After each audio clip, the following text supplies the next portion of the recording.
নমস্কার বন্ধুরা, welcome to my channel Piyali's magic force. আরও একটি নতুন রেসিপিতে আপনাদের সকলকে স্বাগত জানাই। আজকে দারুণ একটা পনিরের রেসিপি নিয়ে এসেছি, যেটা সম্পূর্ণ নিরামিষ, পেঁয়াজ রসুন ছাড়া, কিন্তু খেতে খুবই সুস্বাদু। চলুন তাহলে চটজলদি পনিরের রেসিপিটি বানিয়ে ফেলি। প্রথমেই 200 গ্রাম পনির নিয়ে নিলাম। সমানভাবে স্কোয়ার শেপে পনিরগুলোকে কেটে নিচ্ছি।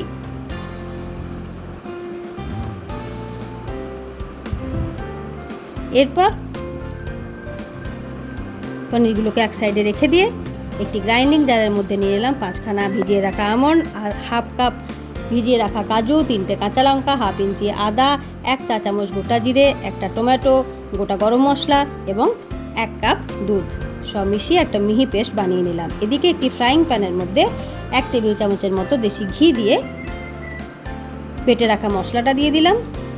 এক্ষেত্রে গ্যাসের ফ্লেম কিন্তু মিডিয়ামে থাকবে, না হলে মশলা তলায় লেগে যেতে পারে।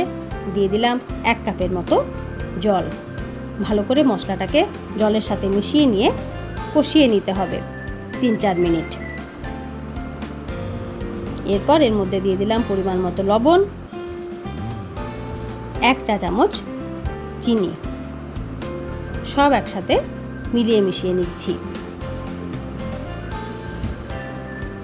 মশলাটা কষে নেওয়ার পরে এর মধ্যে দিয়ে দিলাম 1 কাপের মতো নর্মাল টেম্পারেচারে রাখা দুধ। তারপর এই রান্নার যেটা টুইস্ট, একেবারে লাস্টে দিয়ে দিলাম 1 চা চামচের মতো পাওভাজি মশলা। পাওভাজি মশলাটাকে মিশিয়ে দিয়ে অবশেষে এর মধ্যে দিয়ে দিলাম ফ্রেশ পনির কিউবস। যখন রান্নাটা ফুটতে শুরু করবে 5 মিনিটের মতো লো হিটে রান্নাটা করে নিলেই কিন্তু একেবারে রেডি।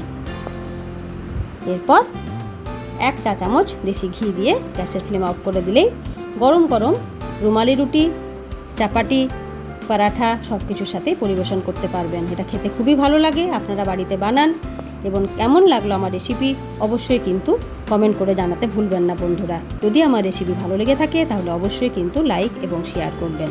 ধন্যবাদ।